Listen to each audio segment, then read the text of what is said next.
சாய்ரா, என் அன்பு செல்லமே, என்னுடைய அழகான தங்கமே, உன்கிட்ட ஒரு விஷயத்த சொல்ல தான் நான் வந்தேன். நான் சொல்கிற விஷயம் சரியா இருக்கா இல்லையா அப்படிங்கிறத மட்டும் பார். அவசரப்பட்டு இந்த பதிவை முழுசாக கேட்காம மட்டும் போயிடாத. ஏன் அப்படி சொல்கிறேன்னா, இது முழுசும் முழுசும் உனக்கான பதிவு தான். நான் மற்றவங்க கிட்டெல்லாம் போயிட்டு இது கேளுங்க அப்படின்னு சொல்கிறதில்ல. உன்னை பார்த்தோன்னே இது உனக்கான பதிவு தான்னு ஓடி வந்துட்டேன். என்னுடைய பிள்ளையை பொறுத்த வரைக்கும் ஏமாந்து போகிறது புதுசில்ல. ஏமாற ஆரம்பித்தது எப்போது அப்படிங்கிறத சொல்கிறேன். வசதியாக பணத்தோட பதவியோட நல்ல ஆடம்பரத்தோடு இருக்கும்போது நீ ஏமாந்ததெல்லாம் ஒரு ஏமாற்றமே இல்லை. நீ அப்போலாம் ஏமாறன்னு கூட சொல்லிடலாம். ஆனால் இப்போது இந்த பணமும் இல்லாமல் எதுவுமே இல்லாமல் யாராவது உதவி செய்வாங்களா, இல்லை நம்ம திரும்பி நல்ல நிலைமைக்கு போயிடுவோமாங்கிற இந்த ஒரு கடினமான சூழ்நிலையில தான் நீ நிறைய ஏமாறுற.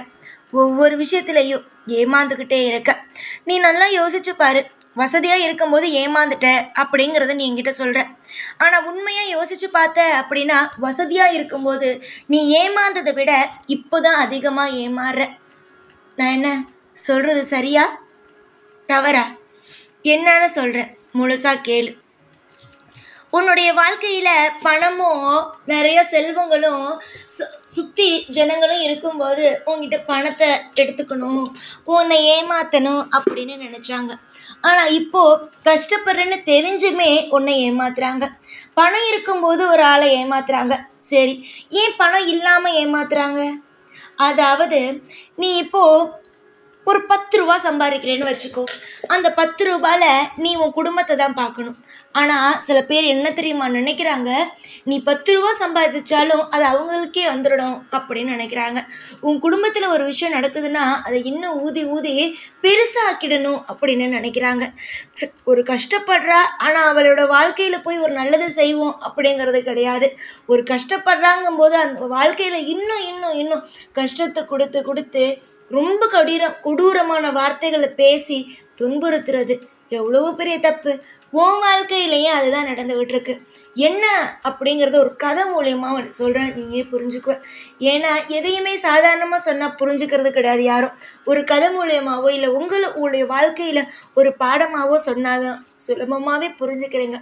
ஒரு கதை மூலியமாக, ஒரு சின்ன கதை மூலியமாக உன் வாழ்க்கையில் நடக்கிற விஷயத்த சொல்கிறேன் கேளு. ஒரு ஆள் சந்தைக்கு போகிறாரு.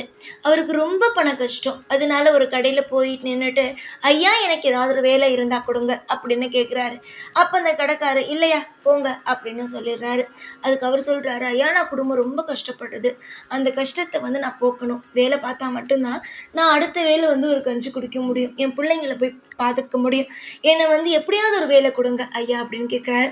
அதுக்கு உடனே அந்த முதலாளி என்ன செய்கிறாரு, அந்த லாரியில் இறங்கிக்கிட்டு இருக்க மூட்டையை நீ இறக்கு அப்படிங்கிற மாதிரி சொல்கிறாரு.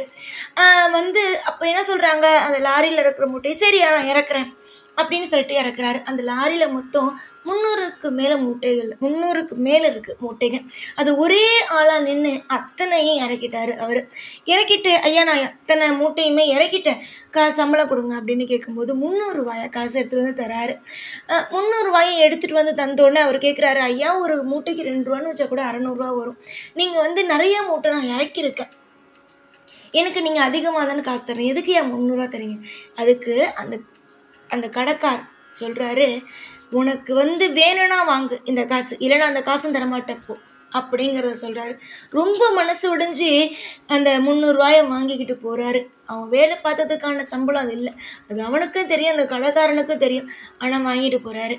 அப்போது இன்னொரு கடையில் இருக்கிற ஒருத்தர் சொல்கிறாரு கடைக்கார்ட்ட, எப்படி இவ்வளோ சூட்சமமாக இவ்வளோ தந்திரமாக 1500 ரூபாய்க்கு இறக்குற ஒரு வேலையை 300 ரூபாயில் முடிச்சிட்டிங்க அப்படின்னுட்டு.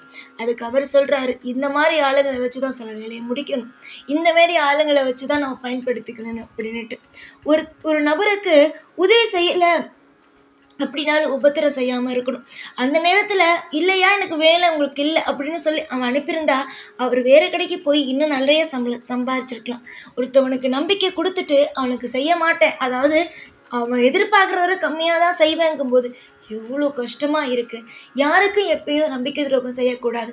அதுவும் முக்கியமாக அவன் கஷ்ட காலத்தில் இருக்கும்போது அவனை ஏமாற்றக்கூடாது. அதுதான் ஒரு சாக்கு, அதுதான் ஒரு நல்ல ஒரு சந்தர்ப்பம்னு நினச்சி அவன் வாழ்க்கையில் விளையாடக்கூடாது. அதே மாதிரி தான் உன் வாழ்க்கையில் எல்லாரும் விளையாடுறாங்க. உங்ககிட்ட இப்போ எதுவுமே இல்லைன்னு தெரிஞ்சு இதை ஒரு சந்தர்ப்பமாக வச்சு உன் குடும்பத்தில் இருக்க எல்லாரையும் தேவையில்லாமல் கஷ்டப்படுத்துகிறாங்க. உங்ககிட்ட எதுவுமே இல்லைன்னு தெரிஞ்சு உங்ககிட்ட இருக்கிறத பறிக்கணும் அப்படின்னு நினைக்கிறாங்க. ஒருவேளை ஒரு உதவி செய்வோம் அப்படிங்கிறத நினைக்கல, இருக்கிறதையும் சேர்த்து பறிச்சுக்குவோம் அப்படின்னு நினைக்கிறாங்க.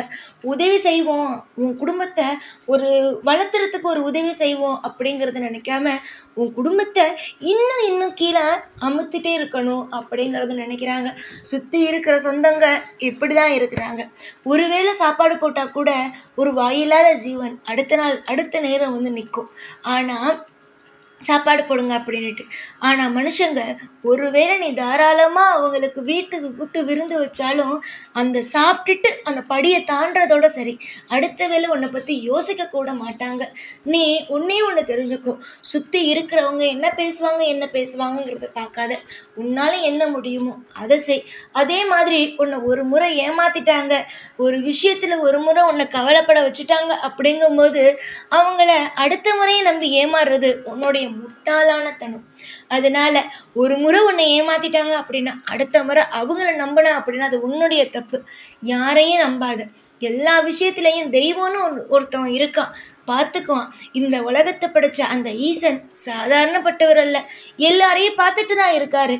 சில பேரை ஆட விடுவார், ஆனால் ஒரே தெரியா நிச்சயமாக அழிச்சிருவார். அதை மறந்துடாதீங்க யாரும். உன்னுடைய வாழ்க்கையில் யாரை நம்புறியோ இல்லையோ மேலே இருக்க அந்த ஈசனை நம்பு. நீ வணங்குற தெய்வத்தை நம்பு. சில பேர் நினைக்கலாம் தெய்வம் எல்லாரையும் ஆட விட்டுட்டு தானே இருக்குது, எல்லாரும் படுற கஷ்டத்தை பார்த்துக்கிட்டு தானே இருக்குன்னு. ஆனால் எல்லாருடைய வாழ்க்கைக்கு பின்னாடியும் ஒரு விஷயம் இருக்குது. அதனால தான் தெய்வம் அமைதியாக இருக்குமே தவிர மற்றபடி எதனாலே இல்லை. புரிஞ்சு நடந்துக்கோங்க. எல்லாருக்கும் தப்பு செஞ்சால் தண்டனை உண்டு. அதுவும் கஷ்டப்படுறான்னு தெரிஞ்சு அதை வச்சு தாக்குறவங்களுக்கு இன்னும் மிகப்பெரிய ஒரு தண்டனை இருக்குது. அதை மறந்துடாதீங்க. உன்னால் முடிஞ்சால் உதவி செய், உன்னால் முடியலன்னா மற்றவங்களுக்கு உபத்திரம் செய்யாமல் இருந்தாலே போதும். வாழ்க்கையில் உனக்கு உபத்திரம் செஞ்ச அத்தனை பேருக்கும் நிச்சயமாக தண்டனையும் தக்க விதமான பாடங்களும் நிச்சயமாக கிடைக்கும். எந்த ஒரு நேரத்திலையும் ஐயோ நம்ம வாழ்க்கை இப்படி ஆயிடுச்சேன்னு நினச்சி கவலைப்படுறதெல்லாம் விட உன்னுடைய வாழ்க்கை இப்போயாவது மற்றவங்கள புரிஞ்சுக்கிட்டனே அப்படின்னு நினச்சி சந்தோஷப்படு. காலம் முழுக்க நான் இருப்பேன். இன்னைக்குன்னு இல்லை, என்னைக்கும் உனக்கு துணையாகவும் உனக்கு பாதுகாப்பாகவும் அள்ளி அள்ளி சந்தோஷத்தை கொடுக்க நான் இருக்கும்போது நீ எதை பற்றியுமே கவலைப்பட வேண்டாம். எல்லா நிலையிலும் ஒவ்வொரு மாற்றம் உண்டு. உனக்கும் நிச்சயமாக நல்ல மாற்றம் வரும். எப்போதும் உன் கூடவே தான் இருப்பேன். அதை மறந்துடாத. ஓம் சாய்ராம்.